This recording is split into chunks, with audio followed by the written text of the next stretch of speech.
Yes, people, what's going on? Welcome to United View. Welcome to the Transfer View Day 2, where our transfer window has been open here on United View because we're talking about transfers. The official window is not open yet, but some people are still making moves.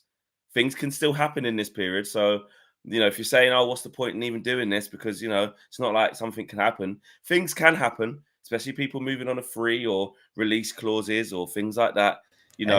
Medicals can be booked in. The biggest transfer of the whole summer has now happened. Yeah. And he was a free agent, wasn't he? Yeah.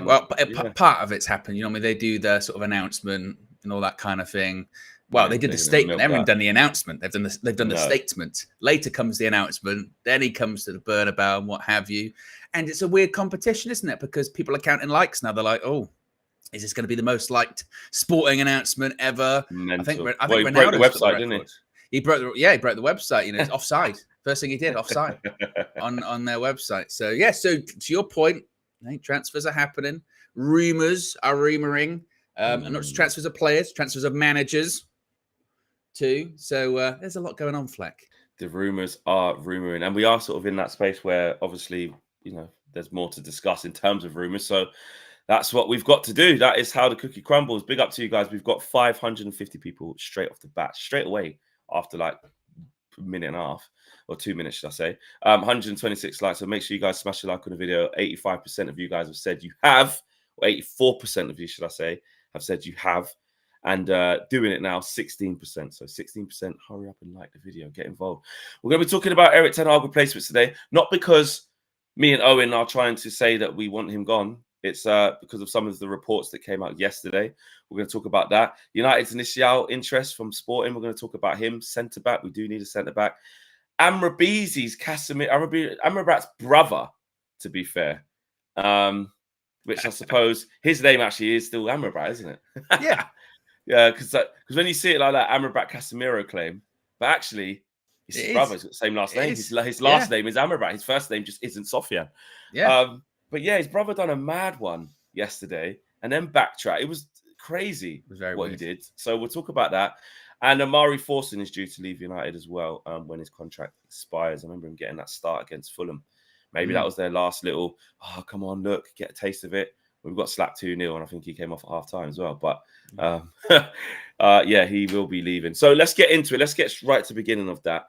The Erik Ten Hag situation, what is that? What's happening? Yes, the latest developments, the latest drama in the situation where nobody knows anything and everyone's trying to do a bit of guesswork. Well, some interesting developments do come from Fabrizio Romano regarding Manchester United still keeping their options open, Flex, because he said on his YouTube channel yesterday, which then several other people who I guess aware of the situation or have some kind of info were kind of supporting and co-signing, saying that in the last 3 to 4 days, Manchester United have made contact with the agents of other managers. Contacts are active for potential Erik Ten Hag replacements. This week will be crucial. Now, that last bit is proper like Romano-ese, isn't it? Where it's like, this week will be crucial. Well, he always says that one. Yeah. Crucial months coming. Crucial days coming. Yeah, critical days ahead. Well, yes, obviously, because we hope to get a decision this week. But I guess we circle back to, Flex, the stuff we were talking about before the FA Cup final. I suppose you have to keep the same energy with this stuff, if this is true. Because I don't even know who knows what at this point. Even the decision makers, who knows what, really. We don't know. But if that information is accurate, or is at least even partially accurate, if they're still talking to representatives of other managers, that's not good for Erik Ten Hag, is it? Because that suggests that they're still looking for alternatives, aren't they? And I don't know, I was thinking about this morning, about when I was seeing this news and we're putting the show together and what have you. And I thought, is this now a case where, and some people had kind of speculated on this, after the FA Cup final, that are they just trying to put distance between the celebration and the decision at this point? Like, you can't do it after the FA Cup final. It's too raw, or too jubilant. But a couple of weeks later, well, that celebration's kind of come down to here a little bit. And maybe it softens the blow for what is an unpopular decision on the horizon. Is it just purely comms and PR stuff where it's like, look, we made our decision a long time ago. We just can't do it now after the FA Cup final. Give it a couple of weeks. Maybe wait till the Euros start. You know what I mean? People are focused on other stuff. We said it before the Champions League final, didn't they? Like, they're going to put it on a day where people just aren't paying as much attention. Like, because I don't know, like and I know this is just speculation and guesswork at this point. Because like one day we're going like, oh, the fact that nothing's happening, is that a good thing for Erik ten Hag? Yeah. And then the next day you go, is this a bad thing? But I don't know. The more time it goes on, I just feel like, are they just putting distance between the inevitable at this point? What do you think? I think it's a valid way of thinking it. It's a valid notion. Because again, why are they still talking to other people? And I saw someone else post that they're doing that. They're talking to other people because they want to make sure they get it right. Still, make sure they actually make the right decision. Can't remember who said that, but someone else did. I don't know, man. I feel like that would be a Man United like thing to do. Like everyone was so happy after the FA Cup final. Don't just drop the bomb now. Don't just go right, boom, he's gone. So I do get that bit, but the distance, like in terms of, will it make it better? I think there's so many people who want Erik ten Hag to stay that if and when they say that he's gone, if they did choose that, it still would go down awful. Like it still would. You're right. It's like softening the blow, but not by much. Like it's still, everyone's still going to do. I'm not going to say everyone. A lot of people will still disagree. So you're sort of saying if you're going to do it, just do it, basically. But 100%. Rip the band-aid off. Why are we doing 100%, it slowly? Because this whole waiting for the Euros to start and this, that, and the other, it would just be a meltdown number 2. Oh, our players are all at the Euros now in training camps and they don't even know who the manager's going to be before they've gone there. Like, I know, like, they speak to their agents when they're there. Moves happen all the time during international tournaments. Like, football doesn't stop. Like, they're not playing football 24/7 for the whole time. They got a lot of downtime, these players, when they're on Euro duty and stuff like that. So they're on the phone to their agents and stuff like that. But the whole, like, let's wait till then, it'd be stupid because they're only going to create another level of anxiety and stress and you know, grievance, because everyone's going to say, look at this now. We've got all our players out with Portugal, Argentina, Brazil, bloody England, all over the shop. Yeah, we've got all our players out, and now they've just been told that Erik ten Hag's not even there anymore. And then we've got some players that are back at Carrington as well, Mason Mount, you know, Rashford, this, that, and the other, who ain't going anywhere. You know, Ahmad, whatever players, and they don't know who the manager's going to be. And then the fans are going to be like, well, we don't feel better that you. Well, thanks for letting us, you know, keep watching Cobby's goal on replay, and you know, for a few more times. And now you tell us, because you know, all over Man United Twitter. And rightly so, you know, every opportunity. Oh, thought we forgot to play Cobby's goal today? Nope, here it is. Yeah, still there. Know, the Emirates still doing it. Page, I don't know how. That's how you know we're massive. If this was City, they wouldn't do this. No. They would not do it because it wouldn't get the views. They are rinsing it for even. I mean, look, I've been on tour. The glasses are always next to me at all points, just ready. You know, I've been really, but even I'm a bit like, okay, starting to look towards. But that's my point. But that's my point with the decision stuff, because, like you said, like there does become a point where you go, all right, let's stop talking about the FA Cup now. You know what I mean? And I think I'm already at that a bit. And is that what, unless someone chucks it, like if it's a rival? Oh yeah. Yesterday I walked into the DR thing. I said, everybody shut up unless you've won something. Like I was, you know, that's different. Yeah. But like in terms of our in-house, like what we're trying to do, like I need to know like who to like. Come on now, we need to get planning. We got shit to do, a lot. Yeah. And look, it's funny, isn't it? Because, and again, this is why maybe I'm being a bit tinfoil hat with this one, but maybe this is why they are being a bit calculated, because obviously, like you said, I still think that the majority sentiment, not everyone, but I think the majority sentiment is, you know, let's just, okay, right, give him a bit of extra time, see what happens. Last year of his contract, let's just draw a line under that one. But that's also met with, even people that I want Erik ten Hag to stay, that's also met with like, let's just get it over and done with. Let's just like, can we just, whatever it is, let's just move. Let's just. It's almost like being outraged and unhappy. What's worse than that? What's worse than that is not knowing. I don't know what to be either happy or unhappy with. I just don't know. I don't know what, you know that these sort of emotions around the corner, you just don't know which ones. and that's kind of really difficult to deal with. And it's sort of the days of sort of silence as well, isn't it? Yesterday was another one where you're going through the day, looking on your phone, going, "Oh no!" You see a Man United tweet, you go, "Is this it?" No. Nope. Or you see someone, or you see another journalist like Romano or Ornstein tweet somebody, goes, "Is this it?" No, that's not that. That's not that one. And then they're trying to just keep us hanging along. Yeah, and the day goes, and then you go, right, that was nothing today. You hear maybe some sort of smatterings when they go, well, the internal review's still ongoing. Or you had the thing from Sky yesterday, which is like, Erik ten Hag hopes to find out this week. Well, I'm sure he does. Everyone wants to know this week, one way or the other. What's it going to be? And it's funny because obviously, with Ineos coming in and, making some good decisions, football people getting involved and what have you. But the longer this does drag out and this sort of feeling of hesitation, people's eyebrows are raising a little bit.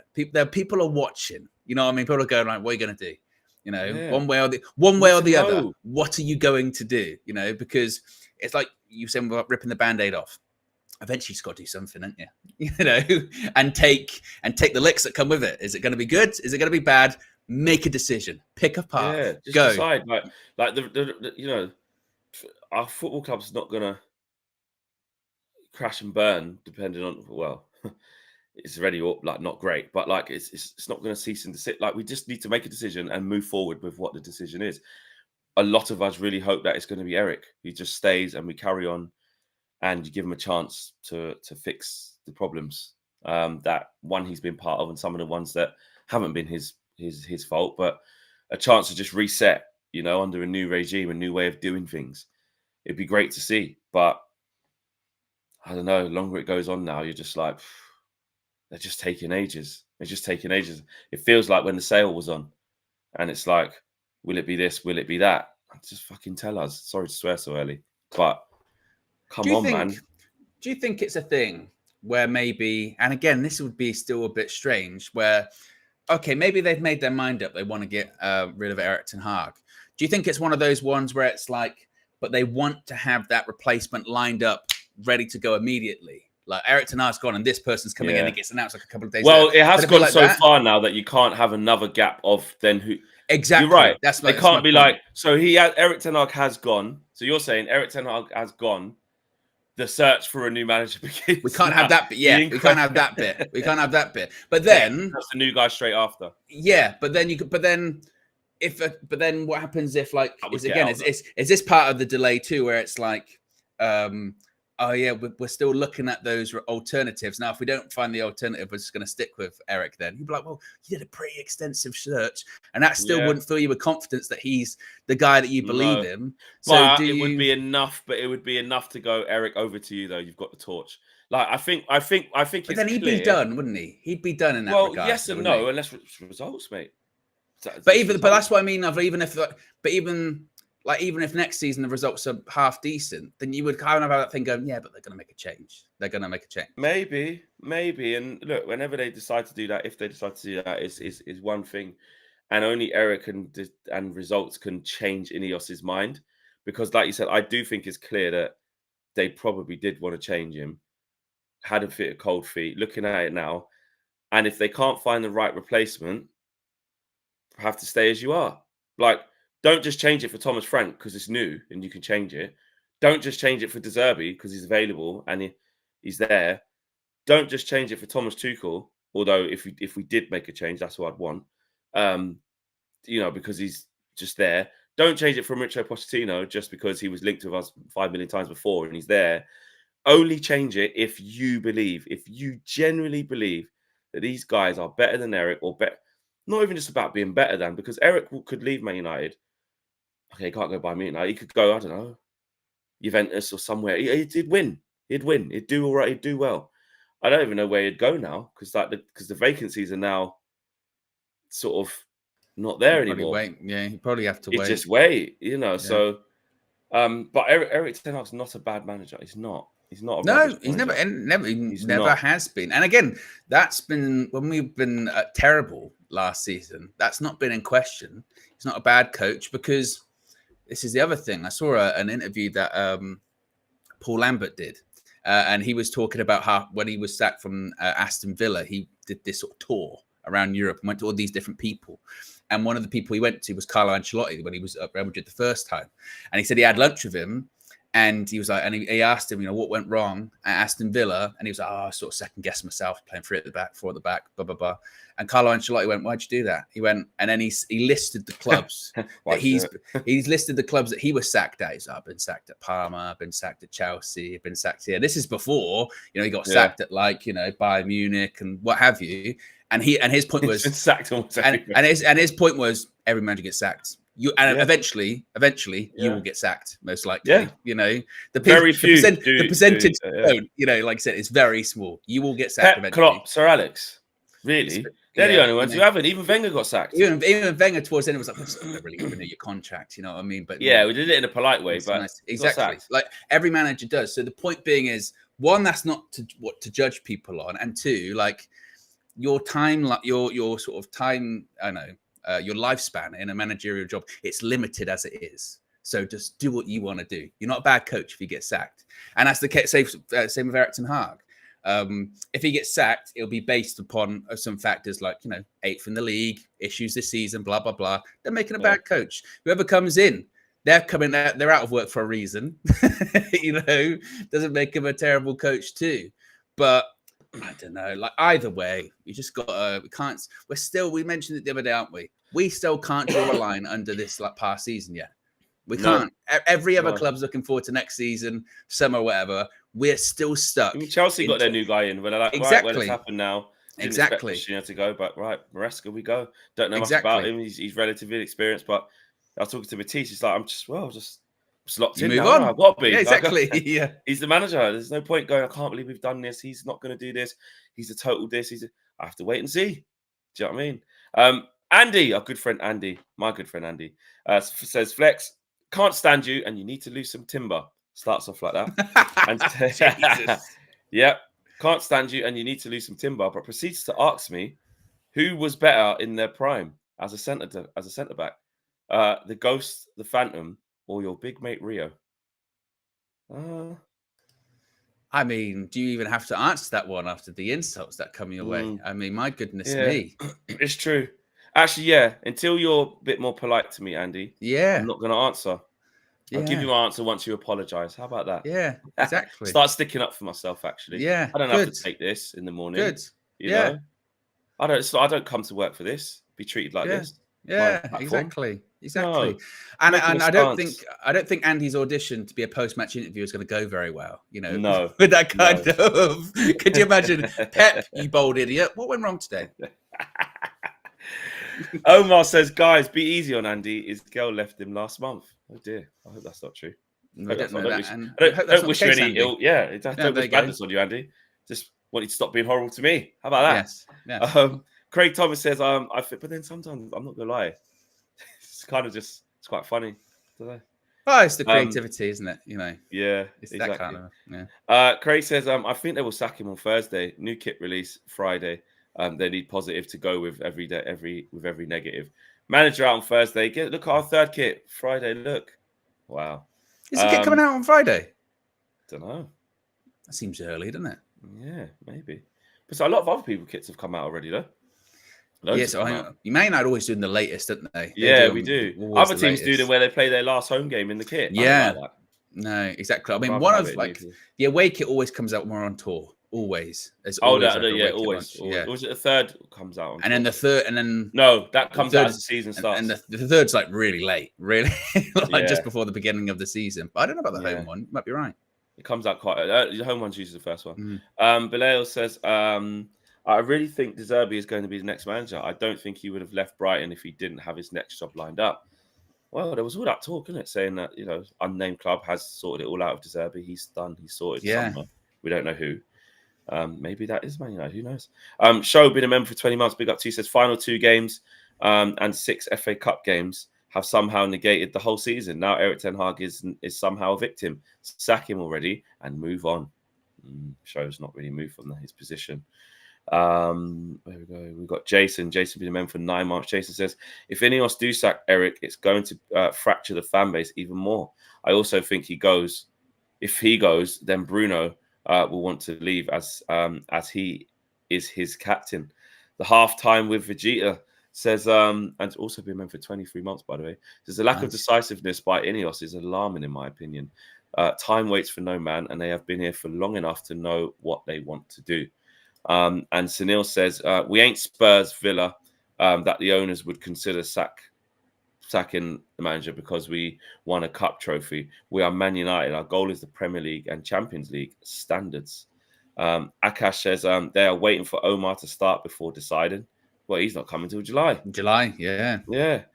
Vincent says, even if he stays, he already has been undermined by the board towards the players this season. Send him back to us at Ajax. Ajax fan there, Vincent. And Glenn C says, I got PSD on Thursdays after the takeover saga. Yeah. KG's fault. KG's fault. Yeah. Don't believe anything he says. Thursday, tier 9. Honestly, tier 9. KG. United actually, we've got 400 likes and 1,700 people watching. Let's keep raising that, guys. Let's go. Let's keep getting higher than that. There's no reason not to. Getting reminded as soon as you get into the room. So we want to get to 2,000 people watching, which I'm sure we will. And yeah, 750. Come on, guys. Let's do it. Right. Gonzalo Inacio. I'm going to say it like that. Don't know much about him. So if I'm saying it wrong, let me know. But Inacio. Maybe. Yeah, if there's Portuguese speakers in the chat, let us know. I mean, is it Inacio? I feel like Inacio might be. Inacio? Maybe. Oh, yeah, it's not an owl with the A-I-O. So, yeah. Inacio. Yeah, maybe it is Inacio. Yeah, we'll go with that. We'll go with that. But what's the story? Yes, Fabrizio Romano saying Manchester United and Liverpool have both been monitoring Gonzalo Inacio ahead of the summer transfer window. His release clause is worth 60 million euros. Man United are still discussing internally how many centre-backs they want to bring in. For sure, at least one right-footed. So at least one right-footed centre-back, which then that would maybe, I mean, because that replaces Varane, I suppose, is the point that he's trying to put out there for Fabrizio Romano. But that kind of goes back to the discussion we've had so many times recently, isn't it? About, the idea of it just being, we're just going to sign a centre-back this summer seems quite unlikely, doesn't it? Because of the amount of centre-backs that are most likely leaving. We're talking about Rafael Varane definitely going. We're assuming one of Sirens in the chat. We're assuming it's not been one for ages, actually. We're assuming that, not bad. Crime going down. We're assuming that Lindelof and one of Lindelof or Maguire is probably going to go. So then you're looking at, another one maybe. But it's, I mean, before we started this morning, Flex was doing this is what the summer transfer window is. He was looking at comps. Did you like what you saw? Brilliant. Solid.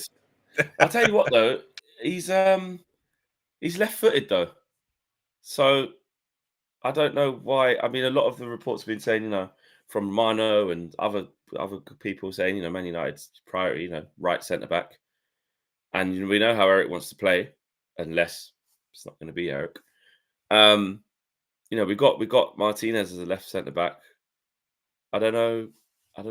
This guy's left footed. That does make me think interesting. Do we fall into this territory of also as well? One's got to be one footed. Well, I was thinking price. So they're saying 60 million euro release clause. So what's that, like 55 million quid, something like that? Yeah. Already, do you find yourself, because this is what I do straight away, going, okay, all right, how much have we got? Yeah. You know what I mean? And then it's hard, we don't really know how much we've got. No, exactly. And without player sales too. So you go, okay, how much we've got? Because last year we got 3 players like the spot. So obviously the set, what was it? 60 on Mason Mount. We were like, bloody hell, that's a lot. Basically 50. It was like 47 something in it for Onana. Basically 50 for Onana. And then what? 64 plus add-ons or 65 plus add-ons, something like that for Rasmus. Add-ons. So we spent a big chunk on 3 statements, didn't we? So there's always, we will be able to spend like 60 million twice, I think. And then it's like, I don't know what we're going to do now after this. Yeah. Then we've got to sell. Do you know what I mean? I think with our own money, we can get a player that costs like 50, 60 million. Of course. I'm still concerned as well about, because when I was looking at Inacio this morning and looking at some things. Liverpool have been linked to him for a while, a while. And whenever I see stuff like that, that makes me nervous. I go, knowing how bad we've been historically, and if they've been linked for him from a while, they go, is this going to be a Liverpool thing where they get him? And then also, is this going to be a Liverpool thing where they get him? And just because we were linked to him for 5 minutes, we're like, see, damn it, another one, we missed out on. You go, will we ever in for him? I don't know. I'm so scarred when it comes to Man United's transfer activity that I'm very cautious about being linked. You know what I mean? But look, if it's coming from Romano, then I don't know. But I remember who's he plays for PSG in midfield. Is it Vitinha? Vitinha. And we were linked to him for maybe, I want to say 25 minutes a couple of summers ago. And then it came out, honestly, literally, then it came out after Wolves. He went on loan at Wolves. It came out half an hour later to PSG, here we go. And it was like, what's that? Man, we're going to get used. We're going to get rinsed. We're going to get used for loads of different rumors. Breaking news. It's a bit of interesting stuff. It's his transfer view. So when there are a little bit of transfers upstate, we just get straight to them. From our good friend Florentine Plettenberg. And he says, new rumours about Bruno Fernandes and FC Bayern. Currently, the 29-year-old from Man United is not hot topic of interest at Bayern. And there's no need for a player in that position right now, as Jamal Musiala and Thomas Muller are under contract, and Xavi Simons is on the list for summer, as reported days ago from our good colleagues out there in Sky Deutschland. Yes. But yeah, Florian Plettenberg basically saying, in response to the rumours we saw yesterday, we were talking about, and this is what happens throughout the transfer window. One day, something else is said. Another day, another journal combats it. Then someone else comes back with, I've heard this. That's what it is. But Florian Plettenberg basically saying that Bruno Fernandes is not hot topic at Bayern. They've basically already got Muller and Musiala in that position, and they actually got Xavi Simons on their list as well. Yeah, young guy, great season at Leipzig, really good. So yeah, that's the latest. Wow, does that kind of show Bruno Fernandes? Erik, stay in. I was going to say, does it kind of show his agent's hand a little bit there? Because one of the prevailing theories regarding Bruno Fernandes has been that he ain't going anywhere. He wants a new contract. Like we said yesterday, you look at some of the people that earn more than him. He's like Mason Mount. He earns more than me. These people earn more than me. And maybe has Florentine. I'm working up to it, Fleck. As Florentine, as Florian kind of maybe shown his hand a little bit there.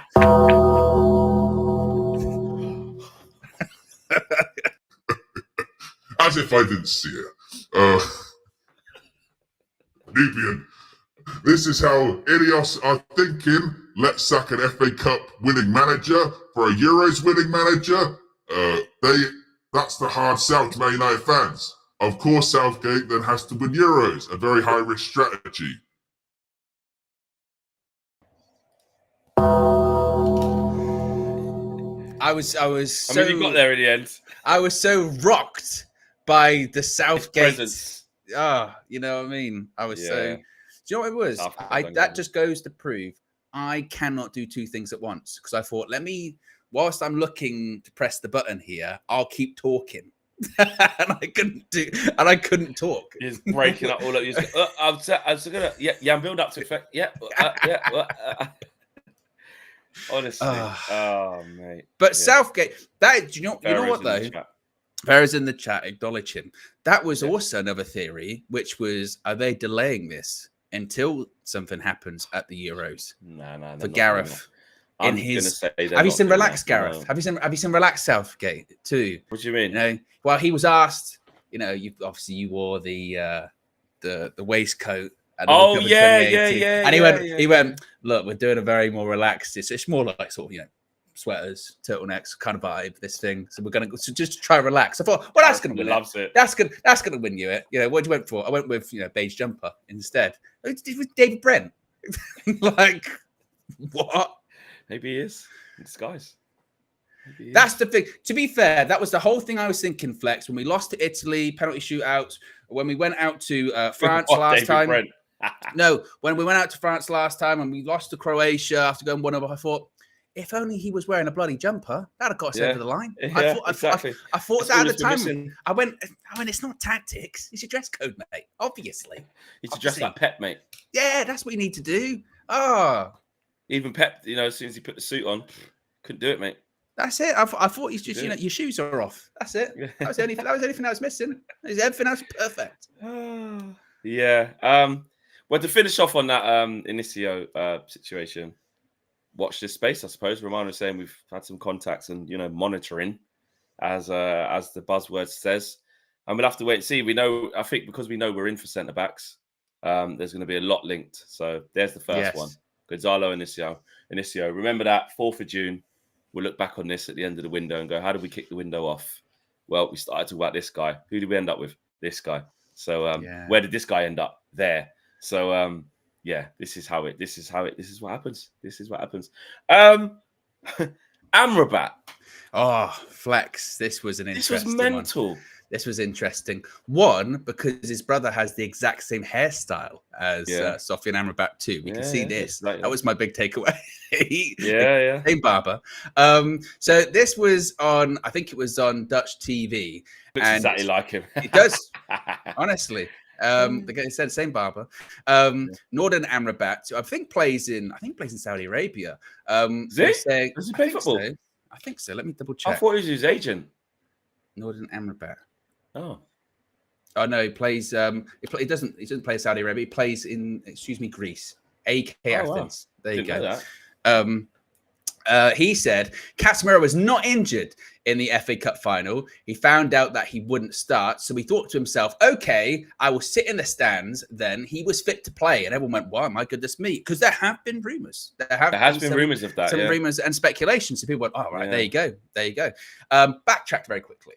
With this one, saying today during when he switches to today during an interview on television, it was suggested that my brother only played in the cup final due to an injury to another player. My response to this was pure speculation, and my only motivation was to defend my brother who was on the field due to his own merits and hard work. My words been taken out of context. There was no ill intention. There was no ill intention whatsoever, and to suggest another player chose not to play is wrong. I don't know what happened on the day, so let's move on from this non-story. You made the story, mate. Mate, I'm telling you now. Yeah, I'm gonna do propaganda here. I'm telling you now, that's real. I think that's what's happened, and he's got the phone call from Sofia and say the club's seen it. Fucking get that off now. Sorry to swear again. I'm trying to stay here. I'm trying to. What are you doing? I told you that in confidence because I believe that's true. I do. You think there's something to it? I just think that's true.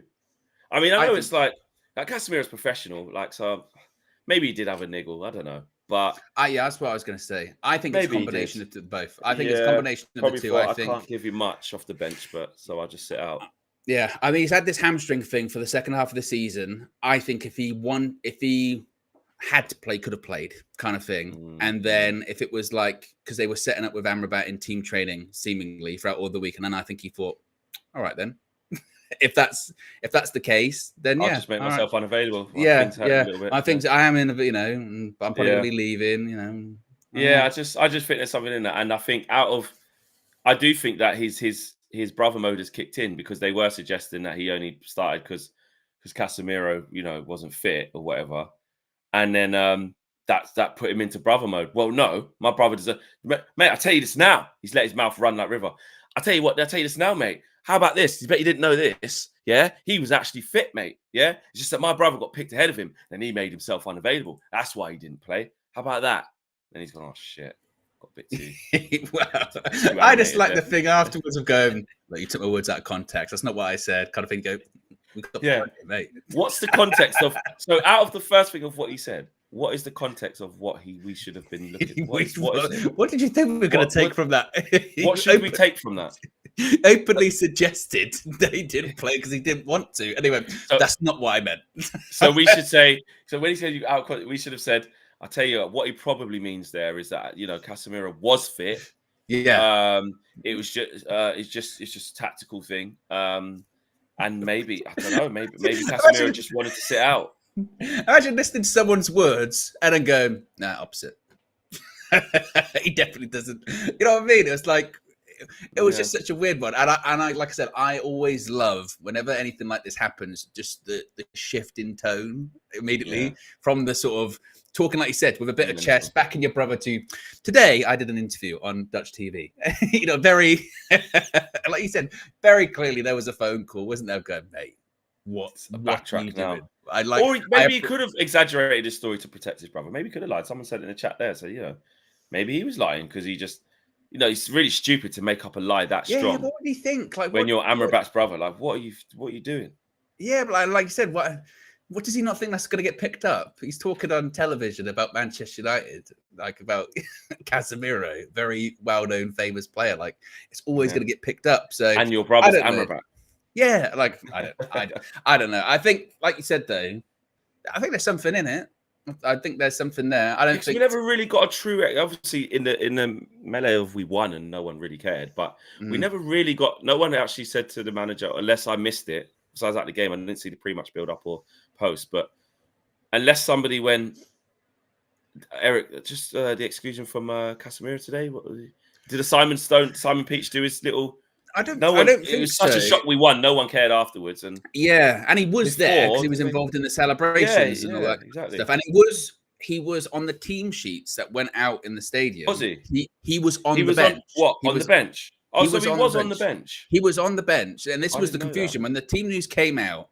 You had the Man United official Twitter account be like Camboila on the bench, and then all of the team sheets in the stadiums, all the journalists that were put out said, no, Casemiro's on the bench. He's on the team sheet. And everyone was like, what's going on here?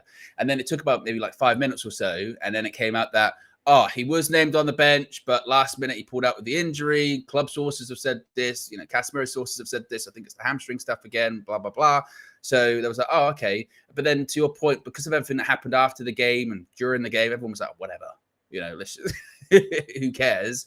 But then after the fact, you sort of go, oh, maybe there was something in it. I don't know. I mean, one thing's for certain. I mean, we spoke about it yesterday. Romano said it a lot, hasn't he? That he thinks Casemiro is definitely off. One thing that was really interesting, Flex, and this is sort of the transfer window being totally out of hand and crazy. Did you see a report from Court Offside yesterday about Casemiro? No. Oh my goodness! 80 to 100 million, 90 to 100 million euros. Yes. I just scrolled past. I could not believe it. Honestly.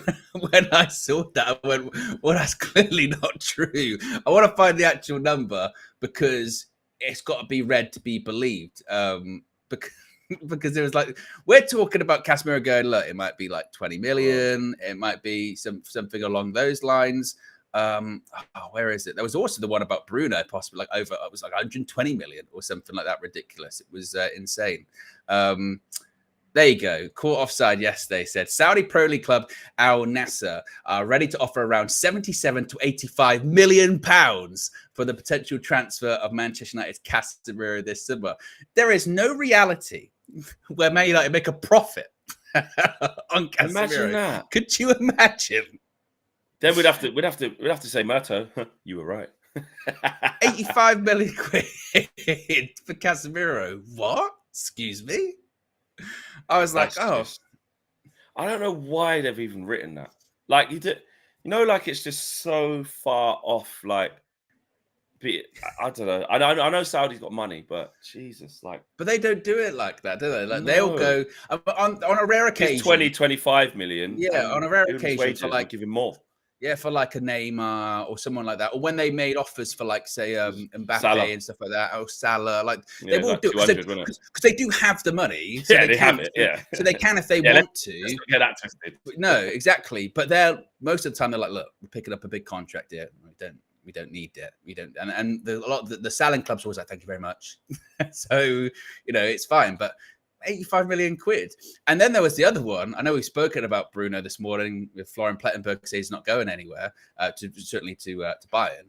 But there was the other follow-up to that saying that Al Nassr once again were also considering trying their luck with a £128 million bid for Bruno Fernandes. Now, obviously, you're going. Well, you talk about what that price is. we've just said about Casemiro at £85 million, not going to happen. But we said yesterday, what price would you say yes to for Bruno Fernandes. Can't say no to that. And I'm telling you now, Fleck, if there isn't an element of truth in that, which I don't think there is, but if there was an element of truth in it where they said, to be honest, over 100 million in general for Bruno Fernandes, I don't see how you can say no to that. 100 upwards. 100 is the minimum. How can you say no to that? You can't. You can't. Not at 30. He's not. We don't have any players that are that indispensable we can turn down 100 million for. None. Or Kobe Mainoo, actually. let alone 128 million pounds. Could you imagine? Yeah. We saw Bruno for 128 million quid. Could we rebuild the whole squad with that then?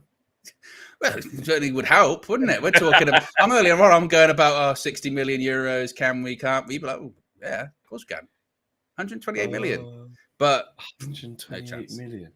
It's just never going to happen like that. I can't ever see that happening. Imagine though, that would just be crazy. We'd have to say yes. Like you said, we'd have to say yes. 1,800 people watching, nearly 2,000, nearly on 1,900, 650 likes. So yeah, keep pushing, guys. I like what you're doing. Let's hit the regular chat.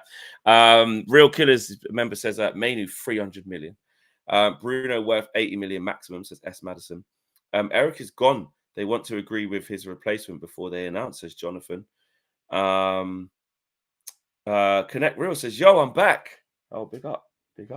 Mina Football is in the chat with Kenny emojis. I thought he were poor. Big up to Kenny. Oh no, Kenny's doing his bowl season as well, actually. He's started it now, hasn't he? What's that? Bowls? Poor. Bowls, yeah. Poor, and I mean poor. There's one thing he's not at bowls, yeah? Absolutely woeful. Absolutely woeful. It's the second bit where he backs it up. Yeah. Disgraceful. Absolutely disgraceful. You've got to love Kenny, haven't you? You've got to love Kenny, man. What a guy. Disgraceful. Absolutely disgraceful. Young Ganacho. Young Mainoo. Yeah. I thought he were poor. Martinez. Go on, Kenny. Martinez, yeah. Martinez. Mate, I tell you what, since Kenny said he's injury prone, he ain't really come back, has he? Yeah. I loved it as well. Day after, if you haven't watched that full view after the day after the FA Cup final, Kenny didn't have a lot of his voice, and he was like, I was there singing my songs. And he was like, we didn't have any pissing bucket hats. You know why? We're Man United, and that's what we do. He was proper in his bag. I was like, go on, Kenny. Go on, Kenny. Yeah. You know, I've criticised them players all year, but every one of them players, to a man, they delivered for us. He was proper.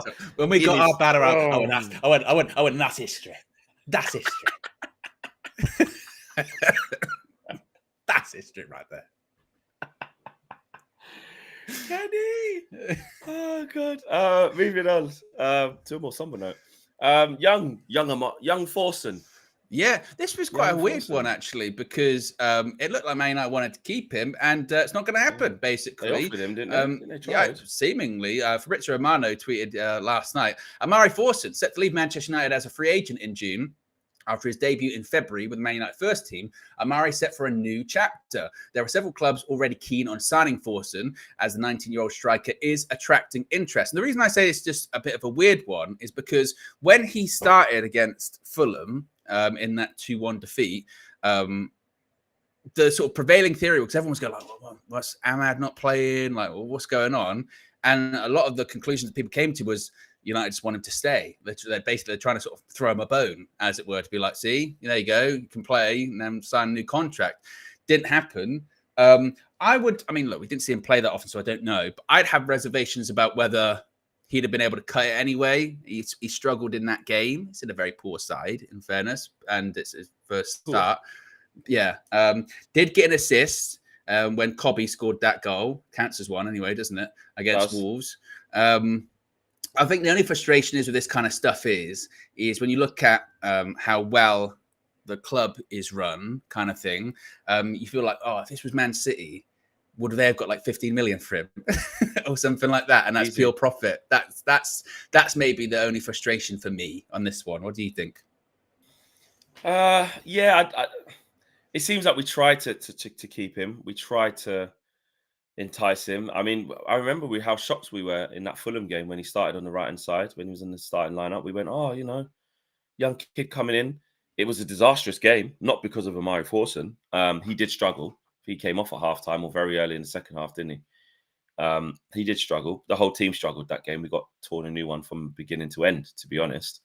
So that was one of our worst games of the season. So that was just another reason of why it's so difficult to bring in youngsters to our team, especially at that point of the season when we were just, well, we were terrible right to the end.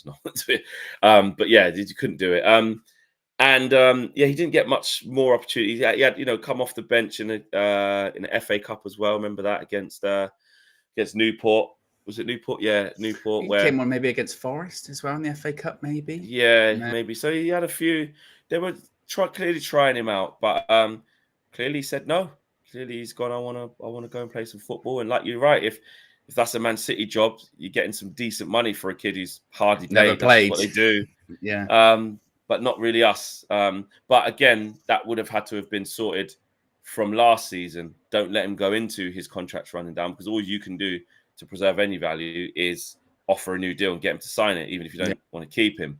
So in order to sell, you have to plan a couple of years ahead of that so that they go into their last year, or so they don't go into their last year, and you sell them the year before that. So ideally we would have sold Forson last summer for like 10 million somehow. Yeah, and it's reputation, isn't it? It's reputation, because people are willing to take a gamble on Manchester City academy players or youngsters, because they just assume, well, they've come from City, so they must be good, and sometimes they are.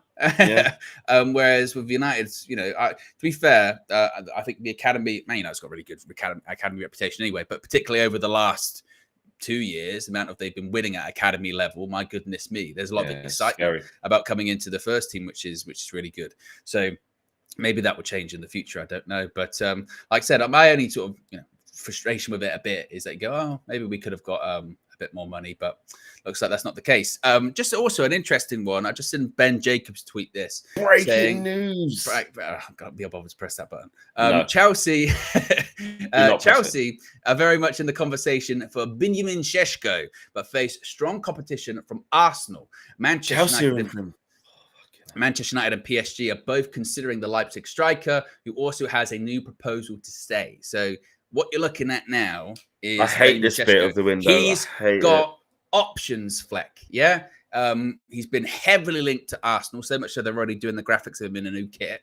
You then got Man United, who have been monitoring forever. You've got PSG, who, of course, have got Mbappe, budget now. So they're going to, PSG are going to go big this summer. They're going to buy quite a few people to fill that void. And then you've got Leipzig who are like, no, stay. There's a new contract on the table. So there's certainly a lot there. Where do you expect him to end up? Benjamin Šeško? Yes. I've been looking at this Arsenal thing where they're on him. Oh, you do right, Arsenal, man. You feel like he's going to end up there? Yeah. I mean, it's really... Because, like when we were linked with him, and it's the same as a Rasmus Højlund vibe. Let's be honest, like it is. We can't gas him up to be more than that. Even though he's good, he's good. He's big, tall. But I remember looking at him from the last couple of windows. Powerful, fast, good finisher, and he's extremely young. What is he? 21 now. I think he was 20 or 19 when we were looking at him. Well, I think he's 20 now. He's very he's 20, he was 21 a couple of days ago. His birthday's on the 31st of May. So he's basically very, very young. Super, super young. But now we've bought Højlund for all that money. I don't know if we can go and get another Højlund type, but young, up and coming striker. But I feel like Šeško's really good though. Like he's a baller.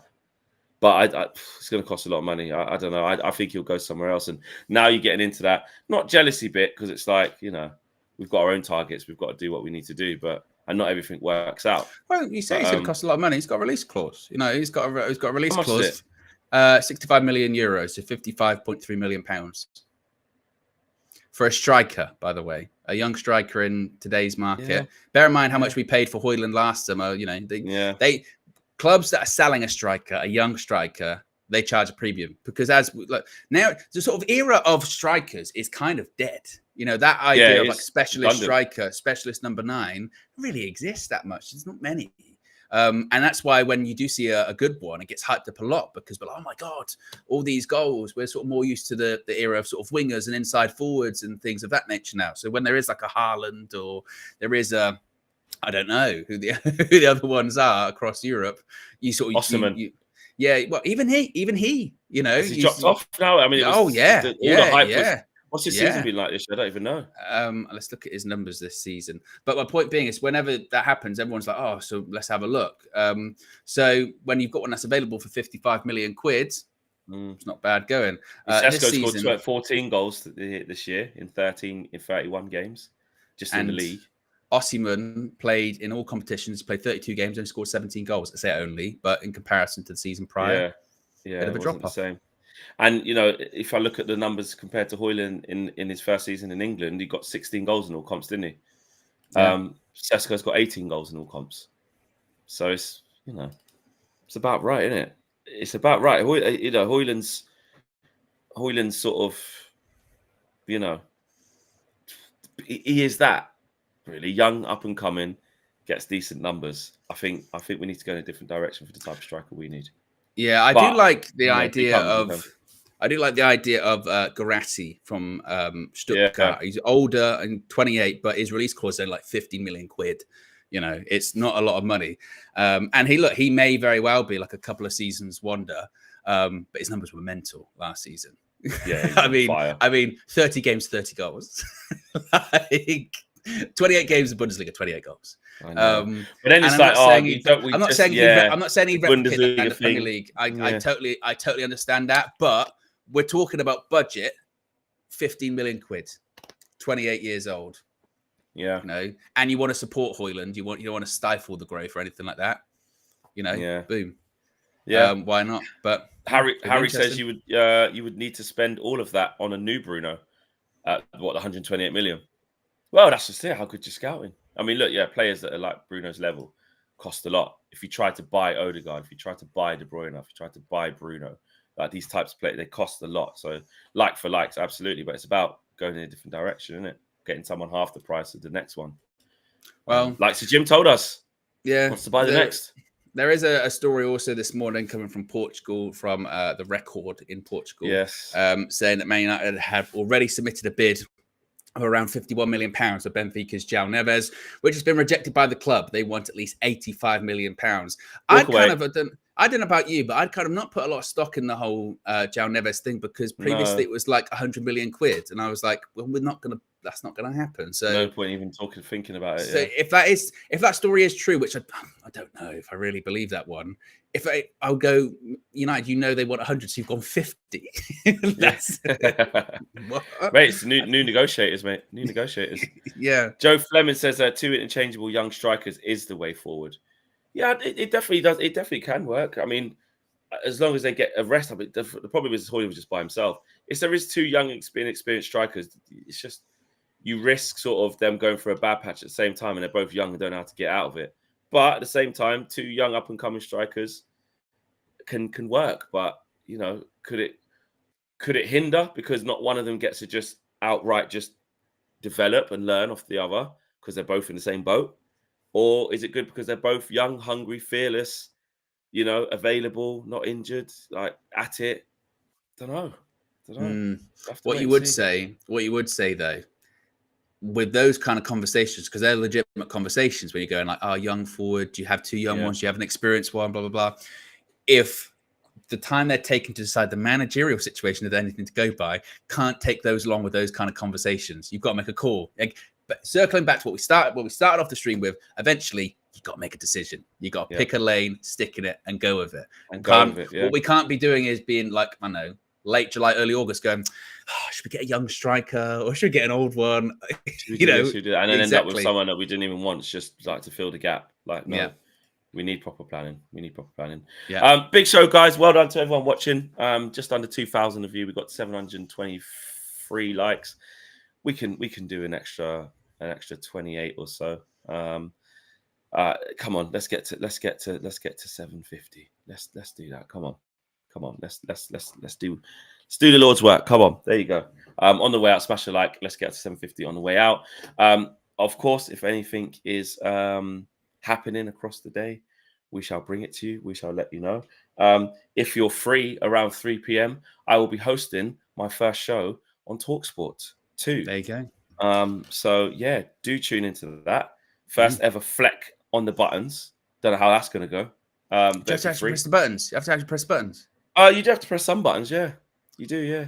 Some, not all the time. Got to work the board, as they say. Producer does, yeah. Producer does most of it, but like, yeah. But yeah, big up. So yeah. And what time is that going to be? And where and where? Between 3 and 5 on TalkSport. So you can listen on radio, in the app. There you go. On your TV. Yeah. Wherever. YouTube. Wherever. Yeah, I don't think it'll be live on YouTube actually. You never know. But yeah. Tune in if you've got time and you want to. Yeah, big up. Yeah. Right, guys, we'll see you soon. Take care. Peace.